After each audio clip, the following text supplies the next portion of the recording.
Hello ladies and gentlemen, my name's Wraith, and today I'm going to be going over my tournament list that I use for Evil at 1,000 points. Now, the reason I want to cover this list, and I have covered it briefly before in a video, but I wanted to give you like the visual in this new way I'm trying to do things until I get my brand new camera of my lists and stuff like that and tactics.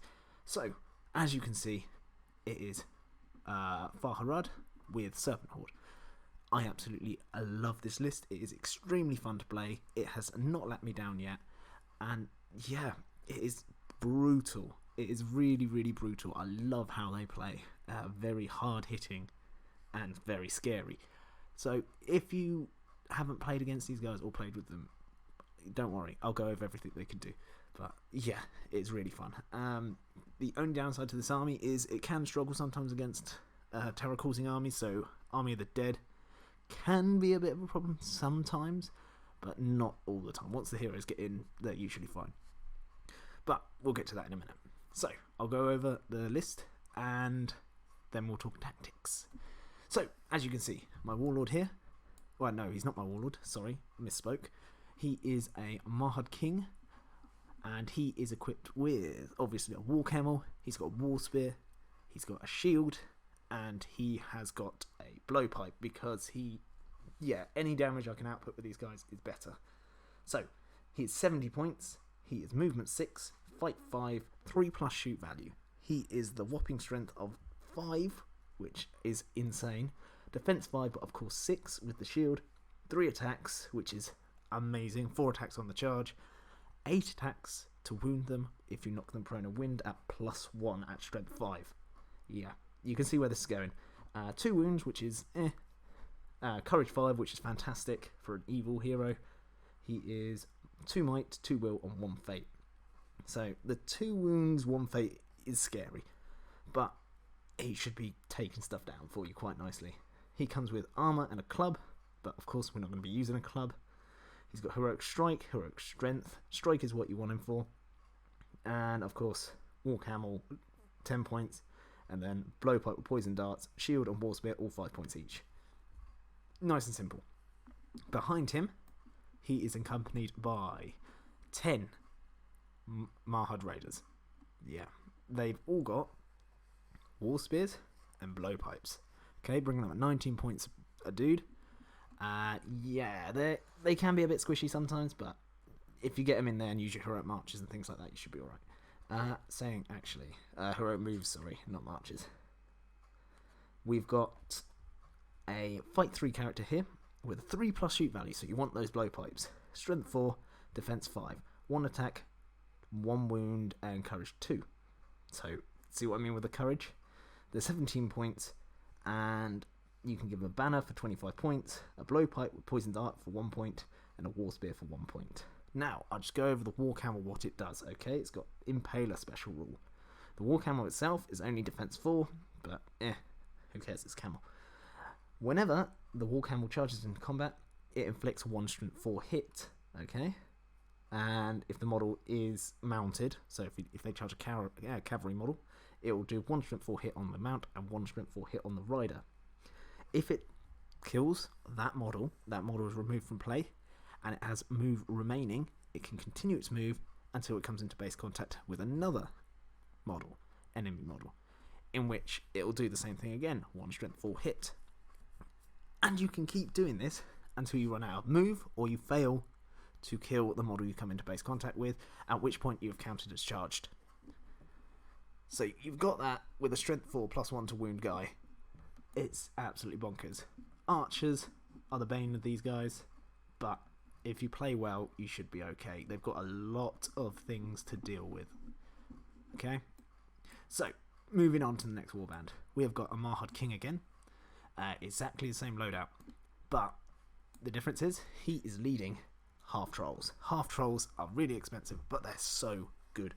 They are 230 points for 10 of them, so 23 points each. And they are movement 6.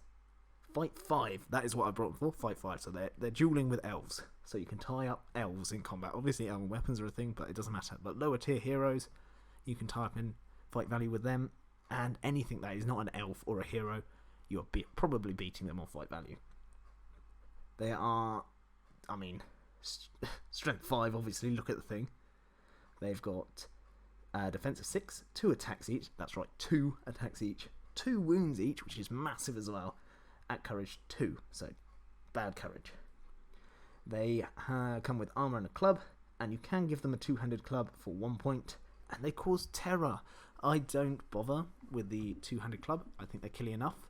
I don't want the -1 dual roll. But, I mean, this list is 999 points, so if you want to stick 1 with a two-handed club, go for it. I didn't bother. Yeah, I love them. I love them. I'll go over tactics and everything in a minute. Now, moving over, we have got these guys, okay? Now, we'll start with this guy. We all should know who this guy is. One of Shadow Wraith's favourite, the Betrayer. Such a gorgeous model. He's fantastic. Yeah, he is absolutely phenomenal at what he does. Not only is he a Wraith, so he's bringing magic, so things like Transfix, Compel, Instill Fear, Sap Will, Black Dart, Drain Courage.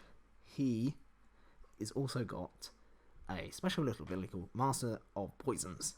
So at the start of the move phase, before heroic actions are declared, the Betrayer may spend a will point to activate this ability. Until the end phase of the turn, friendly models with the Poison Weapon special rule within 6 inches of the Betrayer may re-roll failed to wound rolls made with those weapons. So it's all failed to wound rolls, not just ones. Yeah. His stat line's pretty impressive, 120 points like all the named Wraiths, but he is fight 5, 4+ shoot value, strength 4, defense 8, 1 attack, 1 wound, and courage 6. You don't want him anywhere near combat if you can help it. 2 might, which is respectable, 14 will, which is fantastic, and 2 fate. He comes with heavy armor and a sword. Heroic channeling is what he's got, and you can give him an armored fell beast for 70, fell beast for 50, and a horse for 10. I haven't bothered. Okay, you can drop like 2 of these guys or something to give him a horse, but I wouldn't bother. He's gonna be sat with these guys most of the time. Yeah, it's hard to say really.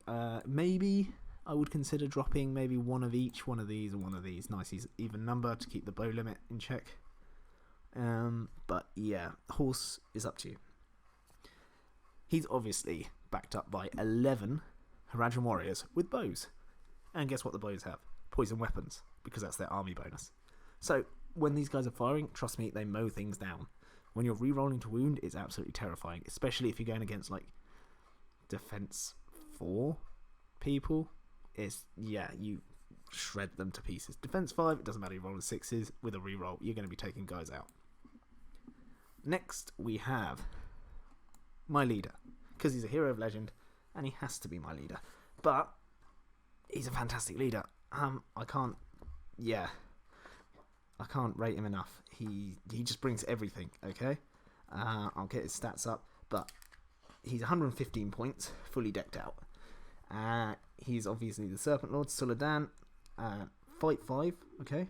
4+ shoot value, strength 4, defense 5, 3 attack, 3 wounds, courage 5, 3 might, 3 will, 1 fate. 1 fate's the downside, but that's fine. Okay, he's got 3 wounds. He comes with armor, sword, and the Serpent Banner. The Serpent Banner, it's a 6-inch banner, and he never suffers the -1 penalty to dual rolls for carrying it. Insane, okay? So that is the victory points for banners, and I've got a banner ability nearby. On top of that, you can give him an armoured horse for 15 points, and a bow of poison arrow for 5 points. I haven't given him the bow, but obviously he's got the armoured horse. Now, he's pretty amazing. He's got pretty much everything. He's got Heroic Resolve, Heroic March, so I've got March in the list, Heroic Strike, and Heroic Challenge. I don't really use him for a hero killer. That's what the Mahad Kings are for. His might are going on marches, mainly. Or maybe the odd heroic move, but if I can save it, I'll save it for a march. Okay, if anyone else can do it, so like the Betrayer can call a heroic move, so I'll save it for him. He comes with a poison sword, so if he's near the Betrayer, he's rerolling everything. And he's got a 12-inch stand fast rather than 6-inch, and he gets it for free the first time I break because he's a hero of legend. Insane. Behind him, we have got 11 Haradrim warriors with spears.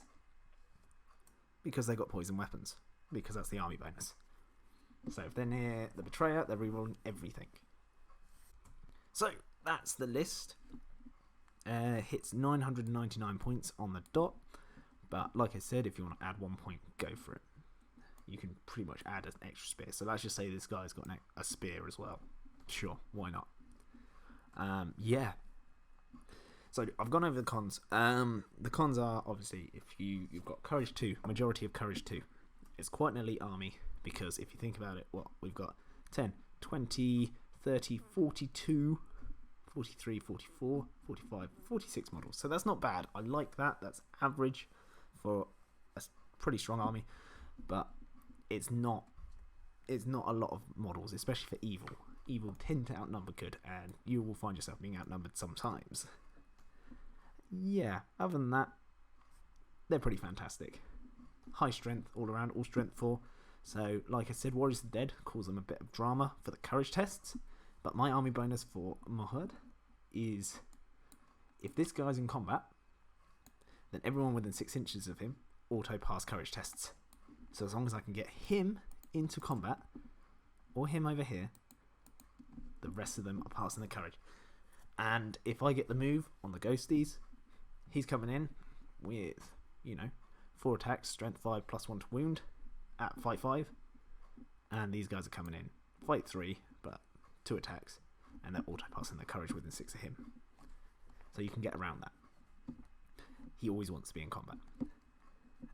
Over here, obviously, I've got all my spells and his Master of Poison's ability. Now, the typical setup for me is he will hang around with these guys, which is why they're in the warband. But what will happen is, and I'll show you as soon as I cut to the next bit, of how you want to get into position. So once you've deployed, either you've deployed as however you want, or if you deploy on different edges of the battlefield, you want to try and ideally get into this position. Or, yeah, but they can handle their own. These guys are alright on their own. These guys are alright on their own. These guys can camp in a corner, and these guys, yeah, they should be alright. But I'll be right back and I'll show you what position you want to get your army into.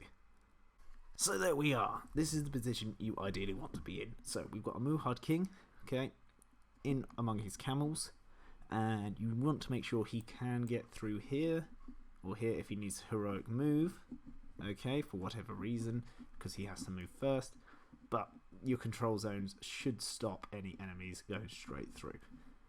Along with that is they're going to be aiming to hit the side of the enemy. So they're going to come around, hit the side. They can break off if they need to, if they're not causing terror or anything like that.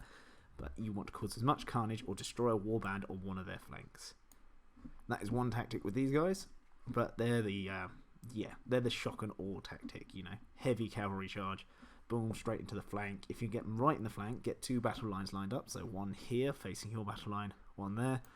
You want to try and be able to get a few of these to start hitting their rear or into their side, and then just plonking along the line. They're also fantastic at trapping people as well because they're cavalry. Nice and simple with these. Whilst they're doing that, if you don't really need them to get in, they can be all firing their blowpipes, all 12-inch range, and it's fantastic when you get the scenario Clash by Moonlight, because you can't shoot over 12 inches away, and these are 12 inches exactly, but all attacks are resolved at +1 to wound. So strength 2 +1 in Clash by Moonlight. Now, moving on to the main block over here, we've got Half Troll, Haradrim Warrior supporting all the way along, okay?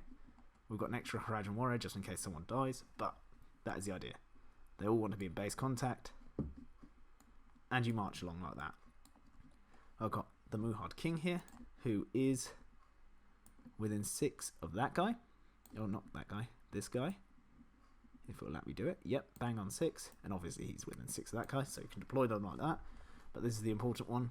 The Soladan Serpent Lord is now within 6 of his warband, but also, because of his banner, he's within 6 of every single half troll. You don't need to be in range of the half trolls. You need at least to be in range with the spear support, but he's given his banner ability. That's the main thing. Okay?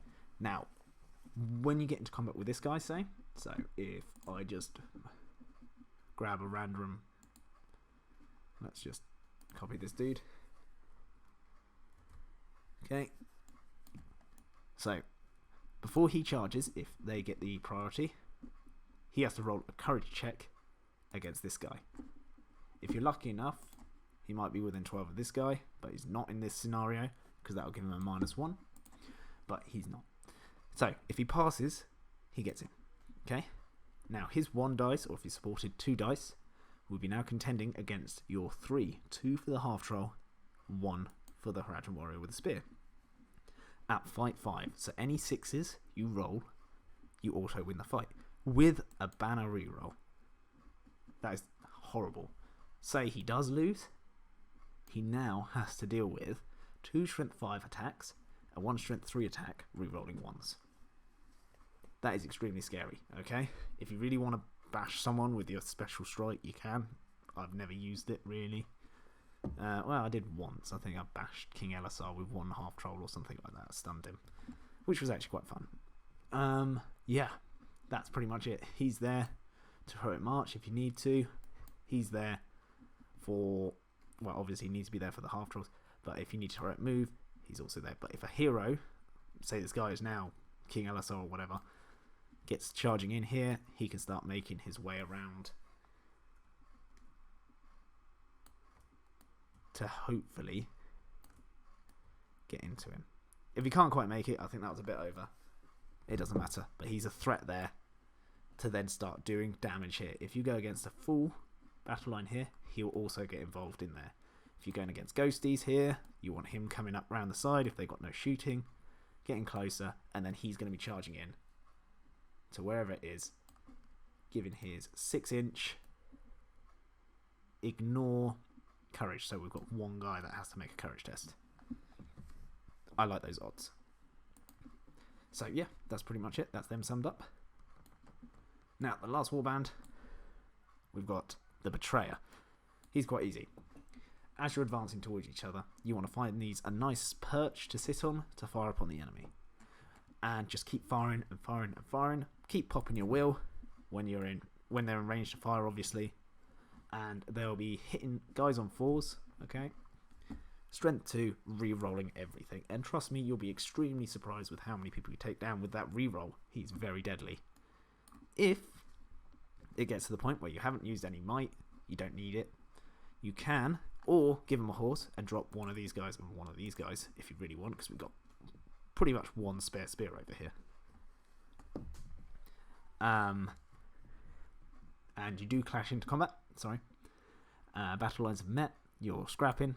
You then move this guy over to here as close as you can. So ideally he wants to be where the Solidan is or next to him. And you can use your might to heroic march him. So he's going 9 inches. He's then giving all these guys re-roll to wound with his aura. Not only that, he's got a threat range of just, well, over that of heroes. So if a hero does get in, you can then decide to, you know what, I'm going to threaten him. I'm going to sap will or transfixion just to make it easier for these guys to deal. And if you want to channel it, go for it. I usually save his channel for... You can't heroic march, sorry. You can't heroic march with him. He hasn't got heroic march. Give him a horse if you want, whatever. But make your way. You don't need to be too far away from everything, is what I'm saying. They can all kind of stick together. Now, I kind of screwed up my formation, but with archers, you want them staggered. So, let's take this guy, for example. He should be in base contact with both front men. And then moving along, he should be in base contact with him and him. He should be in base contact with him, and so on and so on. Because your arcs of fire have increased. Instead of being base contact with 1, which means you can only really see something like that. I'll get the pen. Okay. And we'll spin it round. So if you're in base contact with just 1 guy, so imagine you've still got a base like that. So your base is there. You can only shoot in an arc of... Oh, no, too far.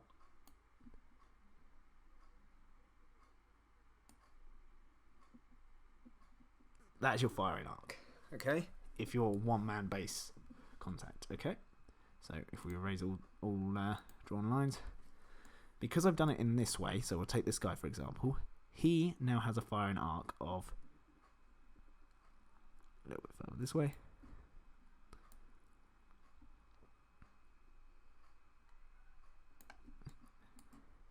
See, I've almost tripled my firing arc because of that one thing. And if you go all the way along and do it like this, your firing arc will increase massively. That's one little tip for you. Okay, happy days. Now, tactics. Like I said, with the camels, they want to hit the flank, hit the side, or you can send 2 of them off to go grab objectives. Why not? It gives you the movability, and you've got enough hitting power here. If you don't need to worry too much about courage and stuff like that, you don't need to get this guy in combat, but you can get him into combat if it gets a bit tricky. If you're fighting a shield wall of dwarves, for example, they can be a hard nut to crack. With him in their flank, it's going to be even harder, and then obviously these guys are come and sort them out. But yeah, it's pretty simple. Anti-hero with his magic, hero killer with his strike and strength and impact hit, and he's fantastic. All of these camels are fantastic for killing mounted heroes because they charge in and they do an impact hit on each. And trust me, 9 times out of 10 you're going to roll, well, 50-50, you're going to roll a 4 on his mount and knock him straight off his mount. And unless he rolls a 6, he's not striking you that turn. He can't do anything. So there we go. 1,000 points of Farharad and Serpent Horde. Let me know what you thought of the video. Let me know what you think of the list. Yeah. If you enjoyed it, do let me know. If you can spot some glaring weaknesses that I've overlooked, do tell me, because I haven't experienced them yet. And if you ever fancy facing it, join Discord, and I'll probably give you a game at some point. Anyway, if you like the video, do hit the like button, and if you're feeling especially saintly today, do consider subscribing. But even if you don't do either of those things, I still hope you have an absolute fantastic day, and I'll see you in the next video. Hello again! If you're interested in supporting my channel and myself to giving you bigger and better content, such as competitive battle reports in the future, then do consider joining up to my Patreon. The link is down in the description below, and you will be mentioned on my videos at the end. Some of you may get a sexy t-shirt. Thank you ever so much, and goodbye.